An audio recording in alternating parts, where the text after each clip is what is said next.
Okay. Lunes na naman, yung alarmo ay nagwawala sa ingay. Palakas ng palakas kasi hindi mo pinapatay, aray. Unang tunog pare, wala tuloy pangalawa. Snooze muna! 5 minuto yon, pero parang 5 segundo lang. Pumikit ka ulit. Sabi mo tawad ng 5 minutes, naging 10 minutes, naging 15 minutes. Aray mo, pagising mo maliwanag na. Nagtataka ka pa, sabay balikwas sa kama. Pero tangina magmumuni-muni ka pa. Nang yang umaga ito lagi na lang ganito. Iniisip ko kung magre-report na lang ako ng SLOEL para may diretso ang masarap na tulog ko. Bigla kong naalala na paubos na pala. At ang leta hindi na rin gagana. Baka ma-ES ka pa, aray mo baka. Pero may oras pa bago maligo. Nagtimpla ka ba talaga na gano'n? Tapos nag-cellphone ka ba talaga? Pero may oras pa bago maligo. Nagtimpla ka pa talaga ng kape bago maligo. Tapos nag-cellphone ka ba talaga? Aba, sinasadya mo ba? Ikaw ba yun? Hindi yung katabi mo yun? O sige na maligo na, baka ang shuttle ay iwanan ka. Anong oras na? Ngayon sisisihin mo yung driver ng jeep o tricycle kasi ang bagal parang S-Mill. Tapos kuha pa ng kuha ng passenger. Tapos ayun ako po biglang lumiko. Kumanan sa gasolinahan na aray ko po. Bet naman mapapamura ka na lang. Aray mo! Malapit ka na sa pick-up boy. Halos tumalong ka na nga sa jeep at that boy. Kasi umaandar na yung shuttle mo. True joy! Nasatana mo siya medyo malayo na. Hanggang sa tuluyan ka nang maiwan niya. Ngayon nag-iisip pa na naman kung magre-report ka ng left by the shuttle o dampong gablog ka na lang. Well, awit ka na lang. Wala ka nang magagawa kasi nandyan ka na. Sayang naman ang ligo. Kaya pumasok ka na kahit late ka, mers ka. Nang dumating sa pabrika, aba ang galing. Dumiretso pa talaga ng kantina. Kapal talaga kasi kakain. Wala pa daw almusal.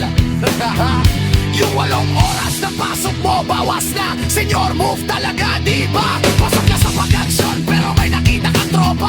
Ayun nakipagkwentuhan pa mga 15 minuto. Maya-maya lunch break na 30 minutes yun, sir. Tapos yung breakover, kapal mo talaga, brother. May oras pa bago maligo. Nagtimpla ka pa talaga ng kape. Tapos nag-cellphone ka pa talaga. Bago may oras pa bago maligo. Nagtimpla ka pa talaga ng kape. Bago maligo. Tapos nag-cellphone ka pa talaga.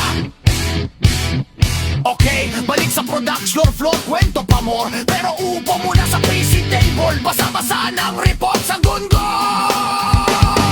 Ang dami mong idle pre, plus yung mga kwentuhan nyo ng yung mga pare-mare, bebe. Isama na ang pang-chichicks.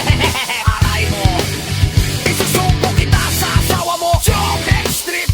Uy, may nagupo ka na, kala mo may mamiting. Paglapit mo, mga marites yan. Ano kaya ang pinag-usapan? Aray mo! Then sabi sa'yo papasok daw ang boss mo. Abatangin na akala mo hinagisan ng granada. Kanya-kanyang pulas at tago muna tayo. Ikot-ikot baka makita. Mautusan pa o kaya na may pagotihin pa.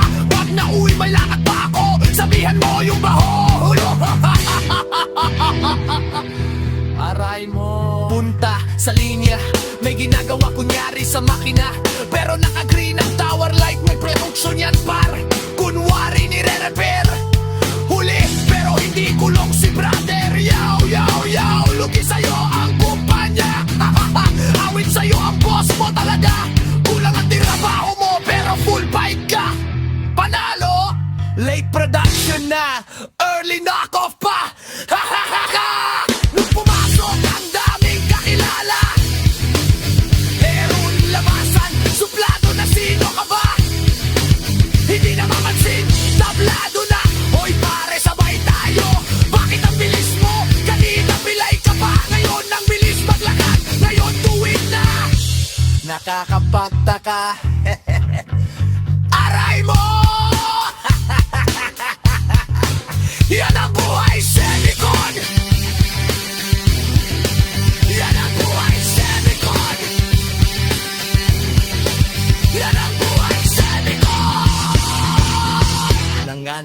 ang part 2.